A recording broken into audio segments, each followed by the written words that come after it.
Welcome to the Pet Loss Companion. I'm Ken Dolan-Del Vecchio, and I'm here with my friend and co-author and colleague, Nancy Saxton-Lopez. And this is a program that we do once a week. We broadcast on Thursdays at 6 p.m. Eastern Time. We're actually pre-recording today because of our vacation schedules.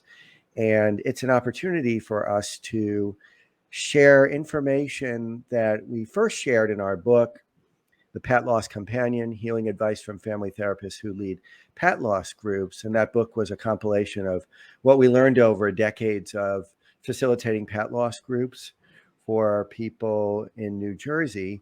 We are able now to take that knowledge and share it with you and with a much broader audience. And in fact, we're very happy that we're able to dialogue with you. And so much of what we do in these programs is we share stories that we've received from you, from audience members, and then we give our thoughts and reactions and recommendations. And so we want to continue that.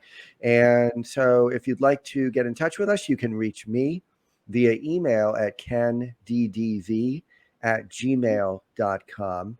And you can reach Nancy at nsaxtonlopez at csmpc.com. That's nsaxtonlopez at csmpc.com. You can also leave us a voicemail through the Anchor app, and there's a link to that in the description wherever you're listening to this or seeing this broadcast. And we also would be happy to have you donate to us to support our work. We certainly don't need to do that, but it would be a nice thing to receive. We can be donated to through Venmo, and you'll see that link on the description as well, and also through PayPal. Also, we'd like you to know that this program is a friend of Dakin Humane Society in Springfield, and there's a description of Dakin on the description for our programs as well. It would be great if you thought about giving to Dakin. And so there's a range of options for you to donate if you are so inclined. Dakin Humane is DAKINHUMANE.org. Also, we'll let you know that I am facilitating a monthly pet loss support group via Zoom. It's sponsored by Dakin, and you can RSVP to join the Zoom meeting at that same link, dakin.org. So, Nancy, I think we'll start. Yes, we have two stories that we would like to share of love and loss. I mean, we're very, happy. I say happy, but we're happy that you guys are sharing with us, because we feel it's really important for our audience, for anyone in our audience, to listen to someone's stories. I think some people have a really difficult time writing them, but we also believe that writing them is therapeutic, and looking through their life with their beloved animals. Sometimes we now have animals that are sick, and there's an anticipatory grieving that's going on. But it's also important to share with others, because it really helps the community, a universality that people aren't alone in their grief. Sure. And so if you do share a story with us, please let us know whether or not it's okay to share it on the program. If you send us a note and you'd like for us just to respond, we respond to all of the notes. One or both of us will respond, but it's fine to let us know that it really would be your preference to not share it. And we'll certainly respect that. Or to share the story. Or to share parts of it. Shield your identity, or not include certain parts that you maybe wouldn't be so comfortable having others hear. So here is a story from Beth Ann. And Beth Ann says that I recently lost my cat, Jasper, in April. I found great comfort in your podcast as I'm grieving my cat's death very hard. I was inspired by last week's episode to share my story with you. I'm 34 years old and I have Crohn's disease. This diagnosis changed my life, and it had taken parts of my life. I can't work due to my disability, and I deal with a fair amount of pain. I was diagnosed with Crohn's in 2012 and didn't really have a purpose. Fast forward to 2015, I was living with my boyfriend and his family. I'm a huge cat lover, and this was the first time in about 10 years that I didn't have a cat. Well, in May of 2015, my boyfriend's mother found a litter of these small little kittens. From the second I laid eyes on them, I knew they were going to be mine. There were two males and one female. We named them Raja, Jasper, and Gizmo. But there was something about Jasper that I knew he was going to be my cat. Jasper and I had a bond like no other. He became my therapy cat. And by that, I mean he was there for me when I wasn't feeling good. And he knew when a Crohn's flare up was going. I loved the other two cats, but Jasper was like my soul cat. He was amazing. In 2018, our trio became a duo when Gizmo suddenly passed away. She suddenly collapsed in November of 2018, and the vet told us that she had a heart attack. Well, the boys did well until February of this year. Jasper was food motivated, and when he didn't wake up one morning for breakfast, I knew there was something seriously wrong. He was breathing very heavy and was throwing up. We rushed him to the emergency vet. The vet told us that he had congestive heart failure and that he had about 3 to 6 months to live. We brought him home with medicine, and he seemed to be doing well for about 2 months. On April 16th, the day before Easter, my boy was beginning to breathe heavy again and could not hold food and water in. So we called our vet, and the vet pretty much told us at that point he was full of fluid on his lungs and heart again, and the kindest thing to do was to put him to sleep, which we did. And I'm just a huge mess. Sure. I'm a mess because now I'm experiencing my first flare up without my boy, and it's so hard. He brought so much comfort to me in my pain that I'm trying to navigate all this. I also can't stop crying, and I miss him. He was always there for me through the pain, the sorrow, and the hardest nights. It also was weird because I had no idea this flare up was coming because no one let me know. So I miss my boy, and I'm also dealing with the guilt of loving Raja differently. It's just a whole weird feeling. So I'm all very anxious over my Raja being the only cat now. I'm so worried about him. Thank you for your time, Beth Ann. Wow. So we need to talk about someone who has chronic illness, and and some chronic illnesses are very difficult, obviously, but that's on disability. And Jasper became her therapy dog, right? Her emotional support animal.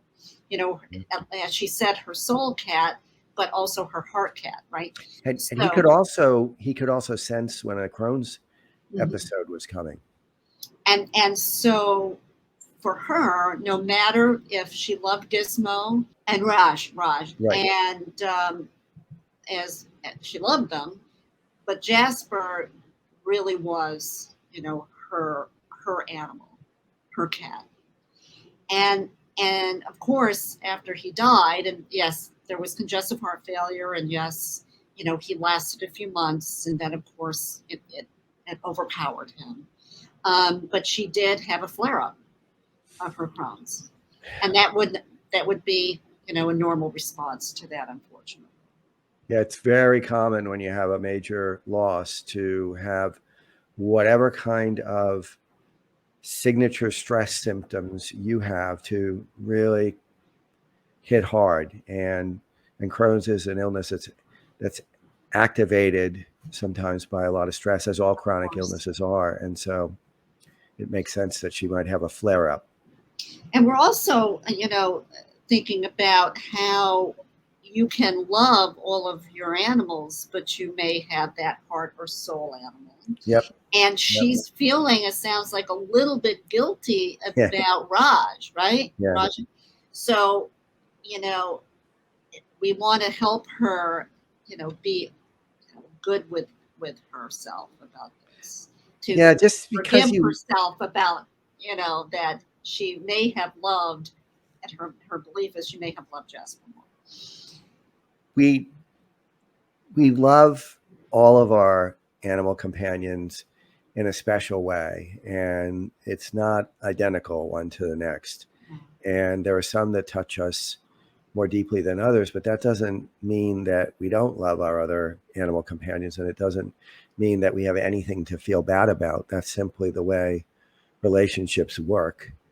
And we just need to be okay with ourselves and realize that there's nothing to feel guilty about. There's nothing to punish ourselves about. It's just life. Every relationship is different, and we know, Beth Ann, you loved all of your cats. Yep. Jasper just kind of was in your heart a little bit different, and we're really happy that you shared this with us, so we can share it with others. And we wish you, you know, the healing and caring and loving thoughts as you go through the grieving process about Yeah, and Jasper. it is so often the case that when we have a loss, there's a lot of other stuff going on.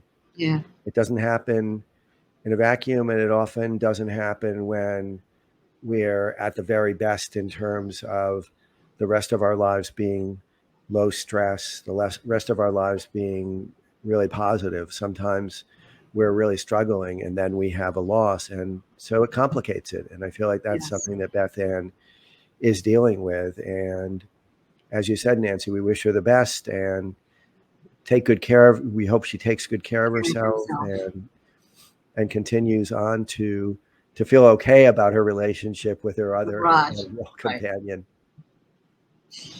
So the next is Katie and Bella. My name is Katie Petty, and my 15-year-old Chihuahua was named Bella. And you may include my story if you'd like. I hope you can and will. Bella was my life. You know how often we hear that. I cannot have children, so she was my child. I got her at 6 months old from the pound and had her the entire 15 years. We grew up together. I was 20 when I adopted her, and I'm now 35. Bella always received proper vet care, checkups, prevention, anything. Bella was what I call my $50,000 baby because she had pancreatitis at a young age. One time a car hit her at a park. She was attacked by a large dog during a walk, and she always persevered and recovered. She developed kidney disease October 10th, 2021. She was vomiting badly, so I took her in, and the vet told me the bad news. I actually lost my breath. As we know, we've gone through that, from shock and hyperventilated. Yeah. How can this be? I said. Bella has always been provided with excellent veterinarian care and food. No matter the cost, I did it all. This disease was subcutaneous fluids, medications, appetite stimulants. Bella is my first pet, and I've never had to have an animal cross that bridge until her on November 30th, 2021. I'm struggling with all of this. Bella getting sick so quickly. She wasn't slowing down, and even up until her last day, she still wanted and willingly went to the park, our favorite activity. I'm also struggling with the euthanasia. I know it literally means good death, but if it's good and a kindness, why does it come with such a big emotional cost and emotional fees? The did I do it too soon or am I playing God is where I am at. During her treatment, and even when I had to make the call, my husband didn't give me any emotional support. I went to all of the appointments alone. I held her alone as she passed. He said it's because he didn't want to believe or accept that she was sick or close to dying. But I can promise you both, he loved her very much. Since her passing, I've had to call numerous pet grief support lines, and I'm not getting any better. I have my 12-year-old Pomeranian left, and watching her look for her friend and seeing me sad is hard. How do we accept when it's time? How can euthanasia seem like such a horrible thing? I had the vet come to our home to do the service, so Bella could have some sort of peace and dignity left. But also, I could feel, I feel like I had just a little bit of control left over the say so of my baby. When the vet team arrived at my home, my veterinarian told me she's only going to get worse, as I sobbed and said, in all of your years of experience, doctor, and all of your knowledge, am I doing the right thing? She looked at me with kindness in her eyes and said, yes, Katie, you are. Bella has lost a lot of weight. She's very weak, and we are all surprised she's made it this long. You've done more than most. She's hurting and has held on for you, but it's best you let her go. I have to replay that conversation over and over in my mind. I thought doing all the medical things would help her live even longer, but she was at stage 4 kidney disease when diagnosed. Her lab work 2 days prior was the worst it had ever been, despite all the treatments and fluids being done the last 6 weeks. Kidney disease is very wicked and terrible. Anyone that's been through it knows. When the sedative went into Bella, I felt her little body relax. Mine didn't. I screamed and cried, looking at my vet, dead in her eyes again, and begging her to please tell me once more that I'm doing the right thing. She reassured me I was, and said if Bella was her dog, she would be doing the same thing. But it still haunts me. I then yelled, stop, just stop. I don't want to do this to her. But she was already gone, they said, for the second medicine going in. It would have been nice if they told me they had already put the medicine in the line that would make her die. I sat with her for as long as I could, feeling her body grow cold, sobbing and pleading to come back. So here I am writing to you, confused, angry, sad, and with so much regret and heartache. If you read this, please keep me in your thoughts and prayers. Thank you for all of your episodes and gentle hearts. It means a lot to listeners like me. And here are some photos of us. They were beautiful photos. They're wonderful photographs. They're of her and Bella and their little Pomeranian and the Bella, Katie and her husband. And they're great photos. One of the photos is of Bella's paw in Katie's hand. And just a beautiful family, beautiful collection. We've got to start putting these photos up. Yeah, we're going to try to figure that out so people can and also look at the photos. And there's so much here. And I'll say that Katie got in touch with me recently and gently encouraged us to read this story because we hadn't read it yet. And so we haven't read all the stories that we've received. So I went back and found it. Now we're making sure that we check off which all stories of our stories will be shared, right? If you want them to be, yeah. And so she said she's doing better now because it's a few months past, but she said something that is so reminiscent of what I feel and what I know many other people feel. She said, everything reminds me of her. Mm-hmm. Everything reminds me of the loss. And I have to say too, one of the things that strikes me really powerfully about Katie's story is how she really got upset as the euthanasia was happening. And that I think is very typical too. And I had the experience where we took our little Abigail to the vet. This was, I believe, August 23rd of last year, because she was breathing very heavy. And they told us that we should take her to the emergency vet. But they also took some time to evaluate her, to call the emergency vet to make sure that they had an oxygen tent available. And then our vet told us she's in really bad shape.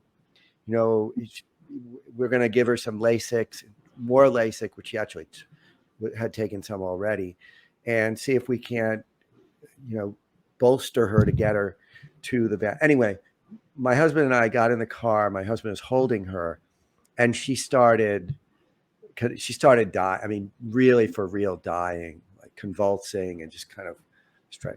And I freaked. I just started crying and shouting. We turned around and we went back to the vet because we decided that we wanted them to euthanize her to help her pass in a way that wasn't painful, because she clearly we were not going to make it to the emergency vet, which was at least a half hour, if not more, away.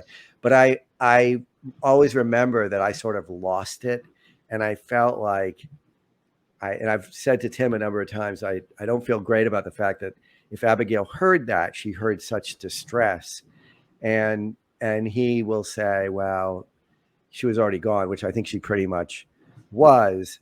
But sometimes we cannot help that. We just like, and Yeah, what it's a you see, reaction.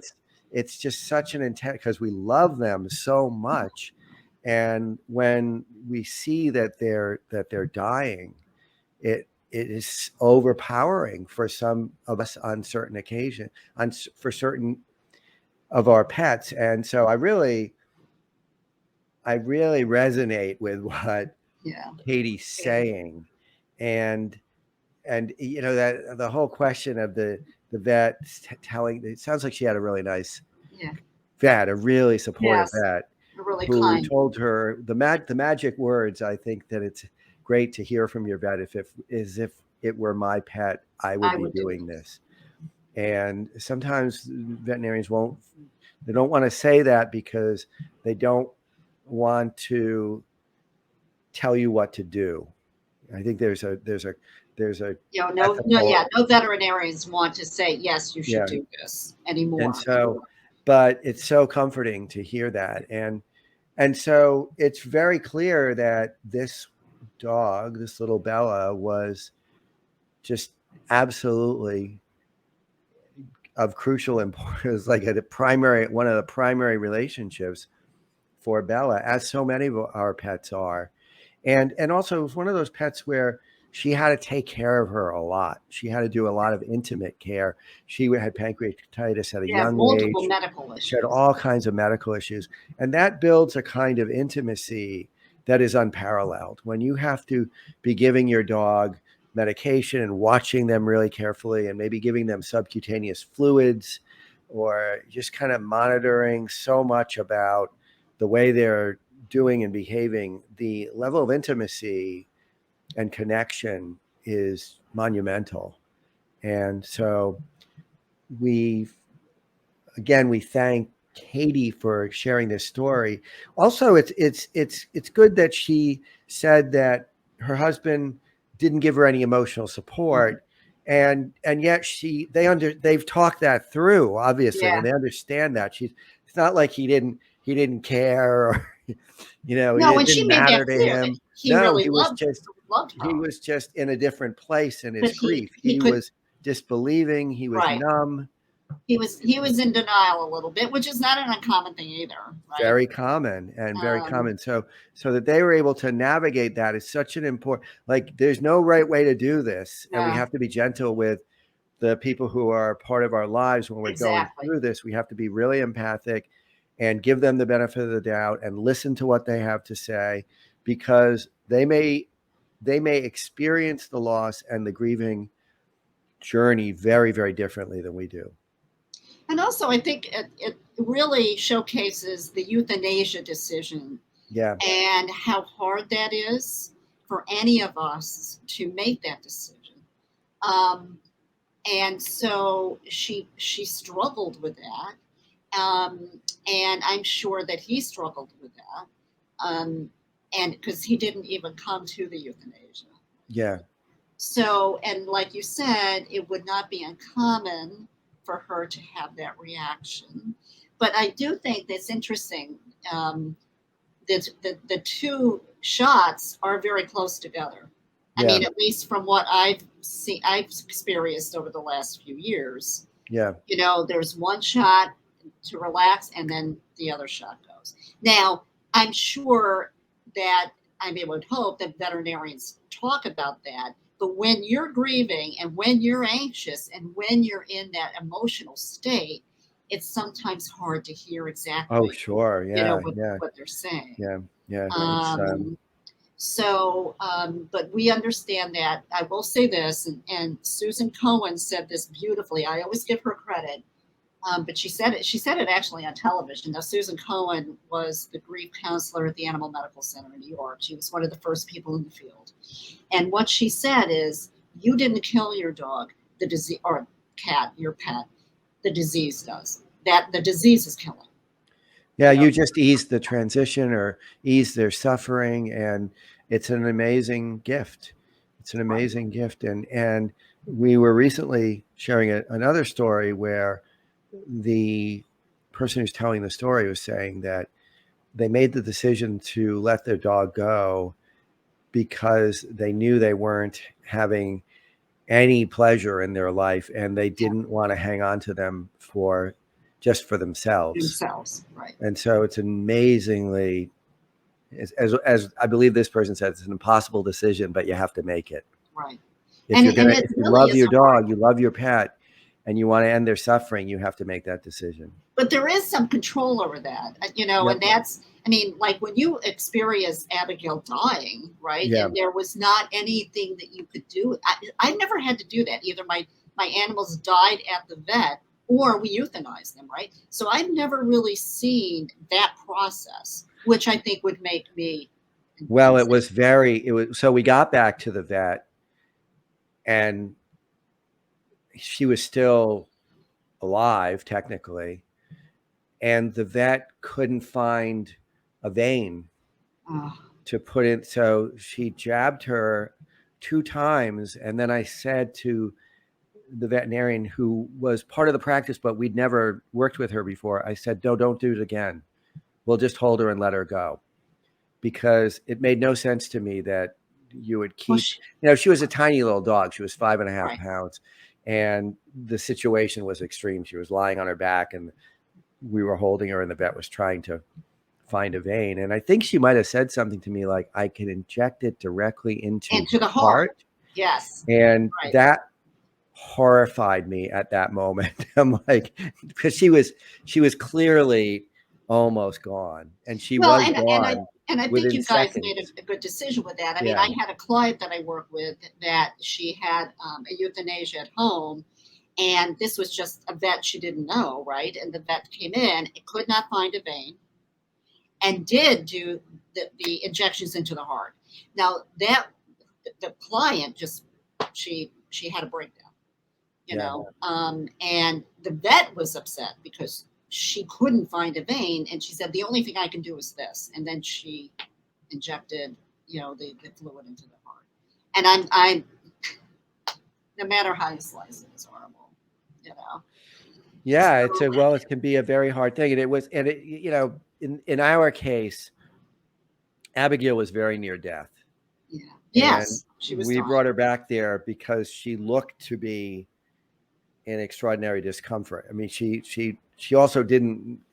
I mean, it would be hard to know whether or not she was conscious at all, because she didn't look like she was. She looked like she was just, transitioning. But yeah, that was something that, it's just the circumstances are always unique. And I've had the situation too, where we brought my cat Phoebe to the vet to be euthanized, and the vet was getting the injection ready, and she just died. Yeah. Well, they were ready, right? I mean, Yeah. That was kind of the process. And I will say that all of my experiences with euthanasia have been very gentle and very peaceful. So I also want to say that, because most of the time veterinarians are, they'll explain the process. Yep. And you hold them and they just go to sleep. Yeah, that is my experience too, that other times when we've had to euthanize our animal companions, that it's been very smooth. It's been very gentle. Of course, it's very sad, but it's not traumatic in the ways that we just described some of them being. But you have some control over, but that's also a gift for the animal in context to what's going on. Yeah, yeah. But we want to thank Beth Ann and Katie again. Yep, very much. Thank you very much. And Nancy, great talking with you. Have a good vacation next week. You have a good time tomorrow. So. Yes. Okay. Take care. Thank you. Take care, everyone. Bye.